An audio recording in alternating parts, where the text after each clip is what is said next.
So OceanGate shouldn't have been doing what it was doing. I think that's pretty clear. I wish I had been more vocal about that, but I think I was unaware that they weren't certified because I wasn't really studying it. I wasn't really interested. Stockton Rush asked me if I wanted to go out there and dive this season. I wasn't interested. This poor, I mean, this father and son on Father's Day, paid $500,000 to go down in this thing. Holy crap. It's just tragic, and it's horrific, and it's unnecessary. And by the way, it's not lost on me as somebody who's studied the meaning of Titanic. It's greater meaning to us, historically and societally, that it's about warnings that were ignored. That ship's lying at the bottom of the ocean, not because of the nature of its steel or the nature of its compartments, but just because of bad seamanship. The captain was warned. There were icebergs ahead. It was a moonless night, and he plowed ahead for whatever reason. I think there was some greed. There was some glory in it. He had to boot up his rear from J. Bruce Ismay to get into New York on time or early, so they'd have a headline, which I show in the film. And here we are again, and at the same place. You know, now there's one wreck lying next to the other wreck for the same damn reason. Search, search, search. 4 days of search. They're searching everywhere.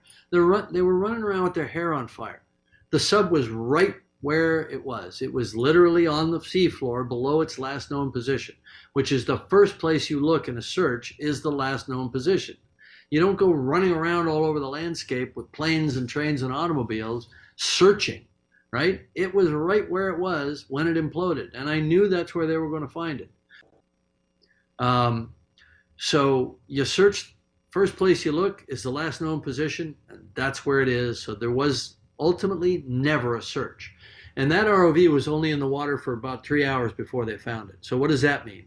They went to the last known position, they looked on the sonar, they saw a clump that was never there before, they drove over to it, and there it was. It's pretty much that simple, right? So, all of this has just been people running around, waving their arms with their hair on fire for 4 days straight. And I just feel terrible for what the families must have been going through during that time. And that then goes back to why the authorities chose to not say what they knew. Begs a question now, doesn't it? Yeah, why do you think they didn't? I do not want to speculate. Jim, Well, I'm I can speculate all day long, but I am not going to say it out loud. Look, Monday morning when I first found out about the incident, got on a whole bunch of calls and emails. It's a small community. Within an hour and a half, I had the following information. They were on descent. They were at 3,500 feet. They lost comms and tracking.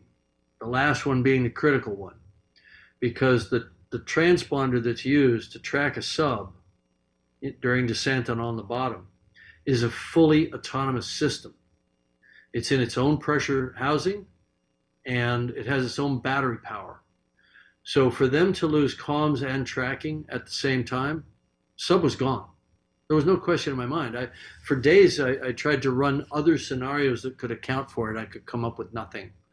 So the next thing I did was contacted a few more people and managed to track down, there are acoustic networks around. Some are research, some are intelligence. We got confirmation within an hour that there had been a loud bang at the same time that that comms were lost. A loud bang on the hydrophones, loss of transducer or transponder, loss of comms. I knew what happened. Sub imploded. I sent emails to everybody I know. I said, we've lost some friends. The sub has imploded. It's on the bottom in pieces right now. I sent that out Monday morning. We never expected to see a scenario like this. We may go into hazardous environments like hydrothermal vents, or even to a wreck like Titanic or Bismarck or some of the other wreck sites, which are dangerous from an entanglement standpoint or a structural collapse standpoint. But you never worry about the vehicle, the platform that you're in.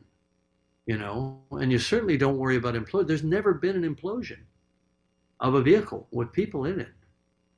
And so I think I don't want to say it blindsided the community because there was a lot of concern. And by the community, I mean people who operate subs and build subs for a living. There was a lot of concern about this outfit and this sub. A lot of concern, even to the extent that I wasn't involved in it because I was making Avatar 2 at the time, but a lot of them got together and wrote a letter to OceanGate and said, you have to certify. You cannot take people down. It's irresponsible. And it could lead to catastrophe. Literally, the word catastrophe is in the letter. And I think that letter has been made public. All those signatories have come off. But, I never believed in that technology of wound carbon fiber, wound filament cylindrical hull. I thought it was a horrible idea. I wish I'd spoken up, but I assumed somebody was smarter than me, because I'd never experimented with that technology, but it just sounded bad on its face because we make pressure hulls out of contiguous material: steel, titanium, ceramic, acrylic. And so you can model it, you can do finite element analysis of it, and you understand the yield properties, you understand the number of cycles that it can take. But you can't do that with a composite material because it's two dissimilar materials, sort of bonded together. And so we all knew that the danger was delamination and progressive failure over time with microscopic water ingress and fatigue, what they call cycling fatigue. And we knew that if the sub passed its pressure test, it wasn't going to fail on the first dive.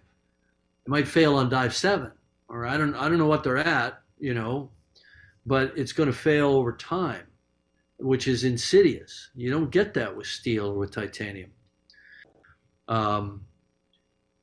But sometimes people get go fever, and look, we celebrate innovation, right? But you shouldn't be using an experimental vehicle for paying passengers that aren't themselves deep ocean engineers.